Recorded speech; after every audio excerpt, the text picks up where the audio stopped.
Hey guys, and welcome to How to Master Blending Modes in Photoshop. We're going to have such a fun time in this tutorial. So we're going to start off here in chapter 1 with just a general intro and overview. We're going to talk about what blending modes are, the different ways you can blend things in Photoshop. We're going to talk about common use scenarios and just basically go over everything you need to know. Then in chapter 2, we're going to jump in and show you some wonderful examples, some really quick things you can do with blending modes. We're going to show you how to add birds to a sky. I'm even going to show you how to create a double exposure using just blending modes. Super, super cool stuff. Then in chapter 3, we're going to go into each individual blending mode, and there are 27 of them. So we're going to go into each individual blending mode and give you great use cases for when you might use each of those blending modes. Now, there are a lot of blending modes. For the most part, you don't have to memorize what all of them do. We're going to give you quick reference guides on what they do, but you don't have to keep a lot of it in here. Mostly, you can just look at your image and say, that looks good, or it doesn't look good, and that's, for the most part, how you choose how things blend in Photoshop. So starting off, let's talk about general blending in Photoshop. Blending modes are just one way that you can blend different layers together. You also have opacity and fill. You have luminance blending, also known as blend diff. You have layer masks, which change how a layer blends with the underlying layers. And of course, you have blend mode. So let's go ahead and jump in and show you a quick overview with each of those things, just so you get an idea that there's more than one way to blend different layers together in Photoshop. So the first way you can blend different layers together is by using opacity and fill of your layers. Now, opacity and fill work a little bit differently, so let's go ahead and show you guys how to actually use them. So we're going to be using some sample images. If you haven't already done so, be sure to download them. You can do that on the tutorial page, or if you downloaded this whole tutorial, it's going to be in your download package. So you can follow along now. It's mostly going to come in really handy in chapters 2 and 3. So let's go ahead and take a look at opacity and fill. Now, I'm going to create a new layer, and we're just going to use our polygonal lasso tool, and I'm just going to make a little triangle here. We're just going to say, okay, you're doing a little sketch there. That's a lot of fun. So let's make a triangle. I'm on a new layer, and I'm going to hit Shift-Delete, which is the keyboard shortcut for fill, and I'm going to choose a color here. Let's go ahead and choose our color, and I'm just going to use my little eyedropper to choose this green color. There we go. Pretend like we made a cool green triangle with our green pen. All right, let's go ahead and deselect that. So we just have a regular layer. Now, if I lower the opacity on this layer, the green triangle becomes transparent. Okay, now if I lower the fill of this layer, it also becomes transparent. So as of right now, opacity and fill pretty much look like they're doing the same thing. But there are cases in which they do different things. So let's go ahead and show you guys what those cases are. So on this layer, there we go. Let's go ahead and click on FX, and I'm going to go down to a drop shadow. Let's hit OK there, and you can see it adds a drop shadow. Now, if I lower the opacity here, it's going to go ahead and lower the opacity of both the layer, in fact, it's just the green triangle, and it's going to lower the opacity of my drop shadow. So you can see they're both going away at the same time. Now, fill will lower the visibility of whatever's on your layer, but it's going to keep your layer effects intact.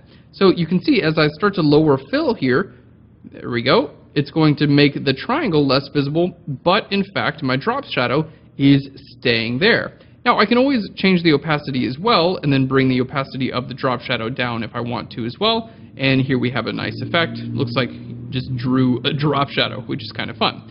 So this is one way in which opacity and fill differ on your images, and one way in which you can blend layers together. So we have a layer, you can turn that off or on, you can change your opacity, and you can change your fill. Now, opacity and fill can also affect some of the blending modes, and these are called the Special 8 blending modes. We're going to get to that in a little bit, but let's go ahead and show you guys how they can affect some of your blending modes. So here we have an image. I'm just going to grab a solid color fill layer. Let's go ahead and choose a nice red there, and I'm going to change my blending mode from normal. We're going to go down to hard mix. Here we go. Now, as you can see, this is a pretty harsh transition for my image. Hard mix basically just gives you primary colors. It's only going to give you black, white, and your primary colors. Now, if I lower my opacity for this blend mode, check out. It's just making it less visible, but it's not blending together any bit better, right? This is still like a pretty harsh transition. It's just making it less visible. and that's using opacity. Now, because this is one of our special 8 blending modes, you can lower the fill of this layer, and it actually change how this blending mode blends into your image. So you can see it's creating a much less harsh transition for our image, and here as we lower our fill, it actually becomes pretty useful. Especially if we were to double click there and just give it a slightly warmer color, we could use this to give our image a nice warming effect. Let's maybe bring that down a little bit more. So here we have, let's just say a fill of 20%, and we can see that does a pretty good job blending with our image. Now let's go ahead and bring that up to 100, and we'll change our opacity to 20%, and we can see at our opacity of 20%, it is not really blending with our image. It's just taking that not blending and making it less visible. So we can see that whether you're working with a regular layer and have layer effects, or if you're working with a blending mode, opacity and fill can have different effects on your images. So opacity and fill are just one of the ways that you can blend different layers together. Another is by using a layer mask. Now, a layer mask basically just hides part of the layer and keeps part of the layer visible. So really easy to use. Let's go ahead and show you guys how. Now in this case, I've got 2 different images, and I want to combine them together. I want to make it look like these tiles are actually stacked on top of that notebook. So let's go ahead and use our move tool. I've just got 2 images here. I'm going to click and drag from one image to the other. There we go. And let's go ahead and hit Control or Command T, and we're going to just shrink this down a little bit. All right. Now we're going to go way more in depth later on, so you guys can just kind of watch this if you want. What we're going to just start with is by using a blending mode. So let's change this from normal down to darken. There we go. You can see because this paper was white, it is disappearing when we go down to darken. And we're going to get more in depth there. Now, in this case, looks pretty good, right? But we still have all these other letters that I want to get rid of. So that's where we're going to use a layer mask. Now, a layer mask, really easy to do. You can just click here on your layer mask icon. Looks like a square with a circle in it. So let's go ahead and click there. It makes a white layer mask. So you can see we have our layer and our layer mask. Now, if you want to make something invisible on your layer mask, simply paint black. So I'm going to grab my brush tool, make black my foreground color, and I'm just going to paint black right over here. And we're going to see everywhere that I paint black, basically that area becomes completely invisible. So I can turn this off and on, and we have just the area that I want to see. Now, if you want to bring an area back, all you have to do is paint white. So if I paint white over here on my layer mask, you're going to see all that stuff comes back. If you want it gone again, just paint with black, and it's going to go away again. So layer masks are another great way that you can blend different layers together in Photoshop. And you can see we got those Scrabble letters on that notebook in like literally 2 seconds using a darken blending mode and a layer mask. Now the next way is called luminance blending. I know it's a big word, don't worry about it. It's super cool, really easy to use. It's also known as blend if. So if you ever heard of blend if, same thing as luminance blending. And what this does is it allows you to blend a layer based on the other image, like all the other layers underneath it, based on whether they're light or dark. And this is a really great way to add highlights and shadows and make layers visible and invisible just based on light and dark. So here in Photoshop, we've got our image. I'm just going to create a new layer here. So we've got a new blank layer, and I'm going to paint white. I've just got a big old white paintbrush here. We're just going to paint white right over top of our swimmer. All right. Now, as you can see, it's not really blending in at all, right? I'm just painting white over top of our image. It looks like I just painted white. Now, luminance blending will allow me to make this layer visible only where either the highlights or shadows are visible on my image. Now, that's super cool because I can use this to enhance highlights in this case. So, to get to our luminance blending, simply go to FX and down to blending options. Okay. So here in our blending options, you're going to see we're highlighted on blending options, and here on the bottom we're going to see where it says blend if. Now, really, really cool. You've got 2 sliders here. For the majority of the time, you're just going to be working with the bottom slider. So let's go ahead and talk about that. Now, if your bottom slider, if you click and drag from the left to the right, you're going to start to see that this layer starts to become invisible where the underlying layer, where our background, is dark. So you can see it's literally becoming invisible in the dark areas of the background. Now, if you drag from the right to the left, it's going to become invisible where the underlying layer is lighter. So it's starting to become invisible over the highlights. Pretty cool.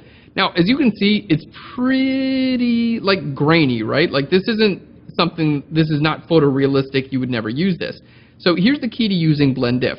All you have to do is hold Alt or Option. So hold Alt or Option and click and drag from the left to the right, and you're going to see what was once just one slider becomes two sliders, and then you can pull this from the left to the right, and you start to get a much more uniform blending. It just adds feathering.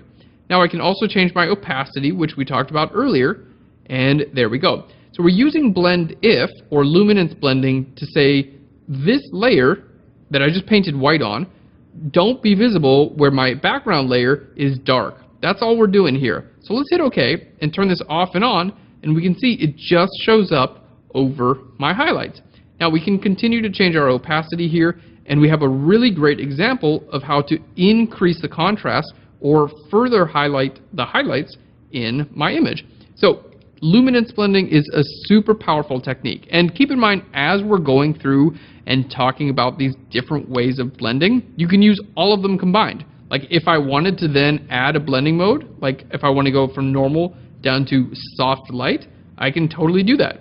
I can increase my opacity, I can decrease my fill, I can change all these things, and if I wanted to, I could put a layer mask on it and then layer mask away my subject. So it would just increase the brightness of the surrounding area and keep my subject just as they are. So all of these different blending techniques can be used together.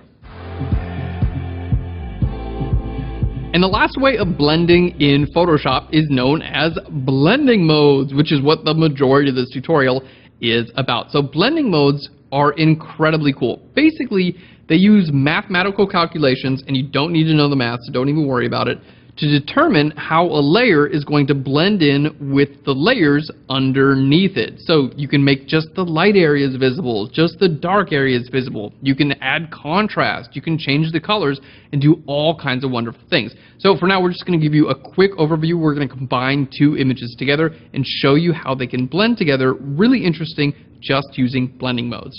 So here we have an image of some palm trees and a guy with a really cool haircut. So I'm going to use my Move tool, and let's go ahead and just drag the palm trees over top of this subject, and let's just stretch this out. There we go. That looks good. And I'm going to hit F for full screen. Now our blending modes are located right here. So if you see the word normal, just go ahead and click on that, and here are all the blending modes. Now it's a lot, and that's why we got a whole tutorial on it. Don't worry about it. We're going to make it really simple for you. So what I'm going to do is I'm going to go actually just flip through this list real quick so you get a good idea of what these blending modes will actually do with our image. So I am going to change the blending mode of this layer. Keep in mind that my background layer is still there. I'm just going to change the blending mode of this layer. So I'm going to go ahead and flip through them real quick. I'm going to use a keyboard shortcut. So go ahead and hit V and then hit Shift plus and minus. And we're going to talk about keyboard shortcuts in a later section. So using this keyboard shortcut, we're just going to flip through our blending mode. So we can see, take a look right here, okay, and those are going to change. So changing my different blending modes, you can see, changes how these layers interact with one another. And as I continue to go down the list, we get very different results. Like here we're on hard light, for instance. That looks pretty cool. Let's go ahead and continue cycling through my layers. Here we get something. Remember, we worked with hard mix earlier. This is pretty harsh, but remember, hard mix is one of those cool ones where we can lower the fill and we can get more interesting results. Okay, let's continue to go through our different blending modes, and you can see stuff like this. You might think, why would I ever use that? Later in the tutorial, we'll show you why you would use that. There we go, going all the way down to the bottom, and then right back up here to normal. And on a normal blending mode, it just looks totally normal. Now, keep in mind, you can still use your opacity to blend these things together. You can use your fill to blend them together. You can use layer masks, and you can use luminance blending or Blend If.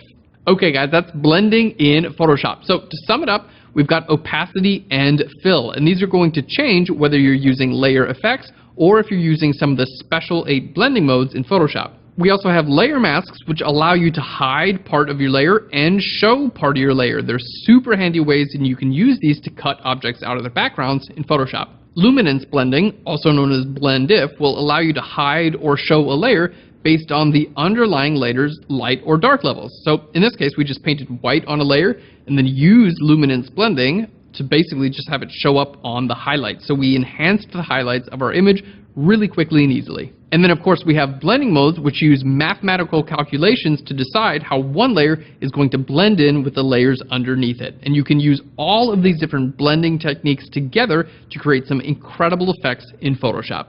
So now we've got an idea of the power of blending in Photoshop. Thanks so much for watching this intro video. We'll see you in the next one.